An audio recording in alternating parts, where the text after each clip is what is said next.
وسلم وعلى آله وأصحابه والتابعين إلى يوم الدين. أصبحنا وأصبح الملك لله والحمد لله لا شريك له لا إله إلا هو وإليه النشور. أصبحنا على فطرة الإسلام وكلمة الإخلاص وعلى دين نبينا محمد صلى الله عليه وسلم وعلى ملة أبينا إبراهيم حنيفا وما كان من المشركين. Jemaah salat subuh yang dimuliakan Allah Subhanahu wa taala.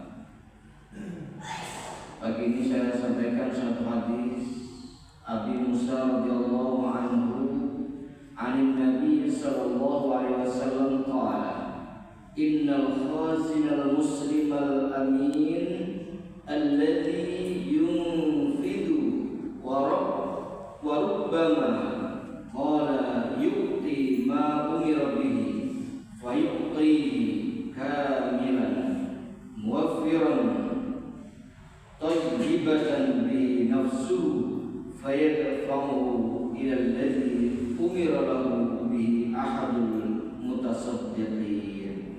Rawahu Nasa'i.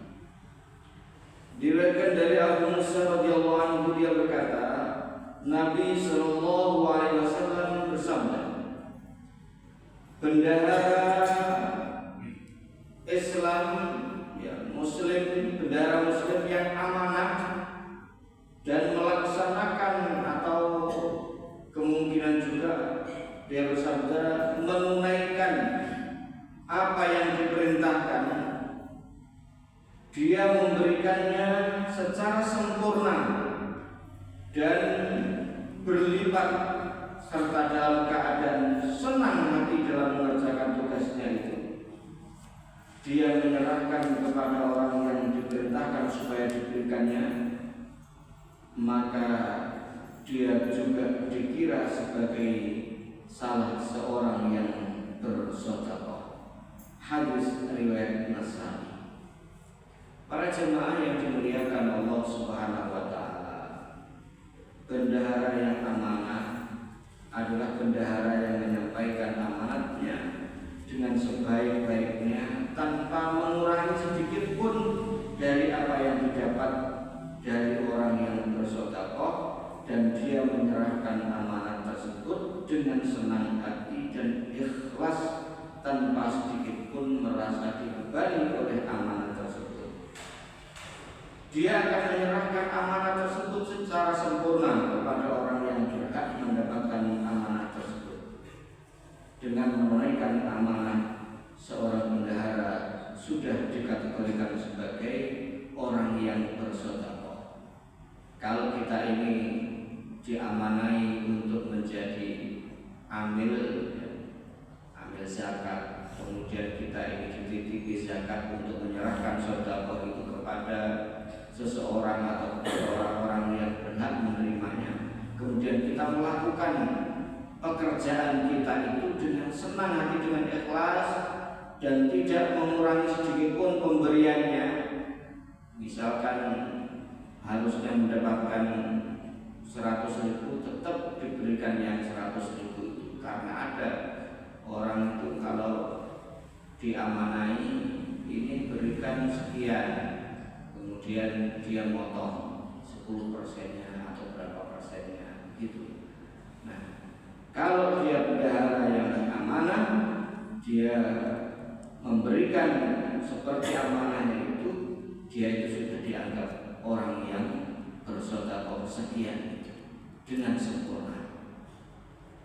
Takmir masjid umpamanya mengamanahkan kepada seorang bendahara untuk memberikan santunan kepada warga masjid yang membutuhkan atau yang berhak mendapatkan sedekah, kemudian dia menunaikan amanahnya dengan sebaik-baiknya, meskipun dia tidak mengeluarkan sepeser pun uang, maka dia telah dianggap bersedekah sebesar yang diberikan kepada orang tersebut. Maka demikianlah orang-orang yang menjadi bendahara itu mendapatkan pahala besar kalau dia orang yang amanah. Dia dianggap sudah berbuat baik dan bahkan sudah bersedekah dengan nilai yang sebesar itu tanpa dia mengeluarkan harta sedikit. Jemaah yang dimuliakan Allah Subhanahu wa taala, demikian satu hadis ini mudah-mudahan bermanfaat bagi sekalian, dan mudah-mudahan siapapun kita ketika kita ini diberi amanah untuk menyampaikan sesuatu kepada orang yang berhak menerimanya, mudah-mudahan kita ini termasuk orang-orang yang memegang teguh amanah itu, dan mudah-mudahan Allah Subhanahu wa taala menjadikan kita orang-orang yang mudah dan dimudahkan oleh Allah Subhanahu wa taala. Sekian, subhanallah wa bihamdika, asyhadu an la ilaha illa anta, astaghfiruka wa atubu ilaik. Nasrun minallah wa fathun qarib wa basyiril mu'minin. Wassalamu alaikum warahmatullahi